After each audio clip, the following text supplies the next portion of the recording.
Welcome to Still Learning. Today we are breaking down SWOT analysis, an easy yet important topic for exams.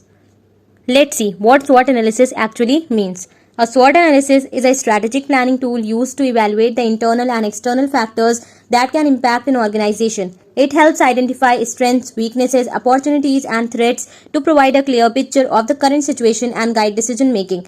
Strengths and weaknesses focus on internal factors, while opportunities and threats focus on external influences. By assessing these four areas, organizations can better understand their position and develop strategies to leverage strengths, minimize weaknesses, capitalize on opportunities and mitigate threats. स्वॉट analysis एक strategic planning tool है जो किसी organisation के internal और external factors को evaluate करता है। इससे आपको स्ट्रेंथ, वीकनेसेस, अपॉर्चुनिटीज और थ्रेट्स का पता चलता है जो ऑर्गेनाइजेशन के करंट सिचुएशन को क्लियर पिक्चर प्रोवाइड करता है और डिसीजन मेकिंग में हेल्प करता है।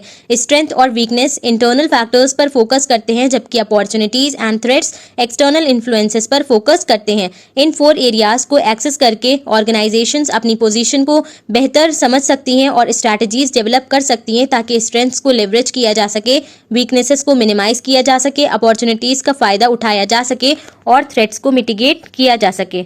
Next, a SWOT analysis consists of four key components: strength, weaknesses, opportunities, and threats. Now, let's understand what each part of SWOT analysis actually means. I will explain each part with example to help you understand the topic better along with key points to remember. So, the first one is strength. These are the internal attributes or advantages that give an organization a competitive edge. Strengths can include things like strong brand, loyal customer base, unique products or efficient operations. They represent what the company does well and what makes it stand out in the market. ये internal attributes या advantages हैं जो एक organisation को competitive as देते हैं।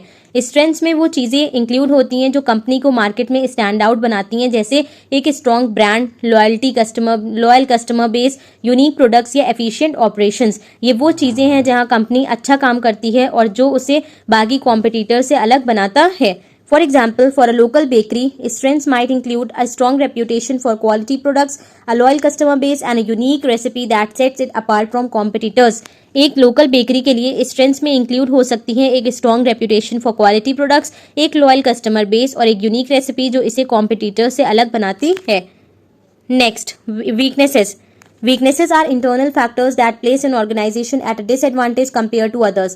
They are areas where the business may be lacking or could improve. Weaknesses internal factors होते हैं जो एक organization को दूसरे के comparison में disadvantage पे डाल सकते हैं। ये वो areas हैं जहाँ business में कमी हो सकती है जहाँ या improvement की नीड होती है। For example, the bakery's weaknesses could include a limited marketing budget, which means fewer people know about it, or outdated equipment that affects efficiency.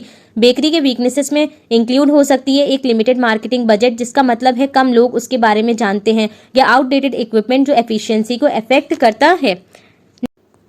Opportunities are external factors that the organization can exploit to its advantage. They represent potential areas for growth or improvement. Opportunities external factors होते हैं जो organisation अपने advantage के लिए exploit कर सकती है।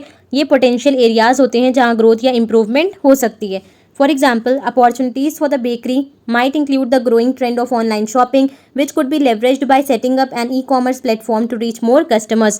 Bakery के लिए अपॉर्चुनिटीज़ में इंक्लूड हो सकती हैं ऑनलाइन शॉपिंग का बढ़ता हुआ ट्रेंड, जिसे एक्सप्लॉइट करके ई कॉमर्स प्लेटफॉर्म सेटअप किया जा सकता है ताकि ज़्यादा कस्टमर तक पहुंचा जा सके। Next, threats. Threats are external factors that could cause problems for the organization. They are challenges that the business may face from outside its control. Threats external factors होते हैं जो ऑर्गेनाइजेशन के लिए प्रॉब्लम्स क्रिएट कर सकते हैं। ये वो चैलेंजेस हैं जो बिजनेस को अपनी कंट्रोल के बाहर से फेस करने पड़ते हैं। For example, threats to the bakery might include increasing competition from new bakeries or online stores offering similar products at lower prices. Bakery के लिए थ्रेट्स में इंक्लूड हो सकता है नई बेकरीज या ऑनलाइन स्टोर्स की बढ़ती हुई कंपटीशन जो सिमिलर प्रोडक्ट्स को लोअर प्राइसेस पर ऑफर कर रहे हैं। That's it for the topic. I hope you now have a clear understanding of SWOT analysis. It is an important topic yet easy topic for exams. If you have any questions, feel free to drop them in the comments and I will be sure to check them out.